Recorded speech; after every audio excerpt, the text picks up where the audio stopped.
ka gane kuma ba wani wanda ya zo ne ai ba ma wanda ya san babu fa ba za ni ina so ma wani ya zo oh ni ba kana son wani ya zo ya ce zai beli ba ka nuna masa matsayin doka ke in toshe shi gaba daya wallahi Allah to mai girma kwamishina yanzu maganar da kake kana so ka kore zargin da ake waɗansu daga cikin jami'anku na ƙoƙarin haɗa kai da gwamnati mai mulkin jiha ko ta ƙasa wajen shirya magudin zaɓe tun daga yakin neman zaɓe. Magudin zaɓe ya ina dawa. Wai a jihar Kano. A jihar Kano dawa. Tsakanin gwamnati da CP Muhammad Wakili. Wa.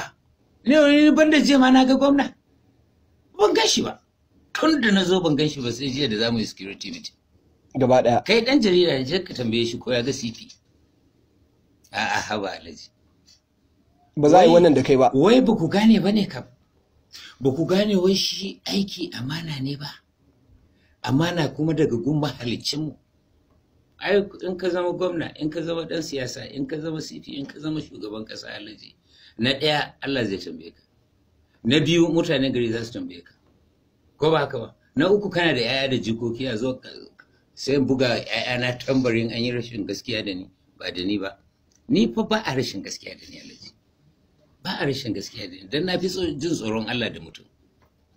Kabarin nan wa zai wala kirin nan oh my god anyway ba wanda ya taba nema na don in yi rashin gaskiya ba a neme ni ba ma balle ma iki idan kuma an nema ba za ka ba ba ma ina ma fuskar take ba sai an ga fuska ba kai ka ga fuskan da za a ce min za a yi min wargi ba zai yiwu ba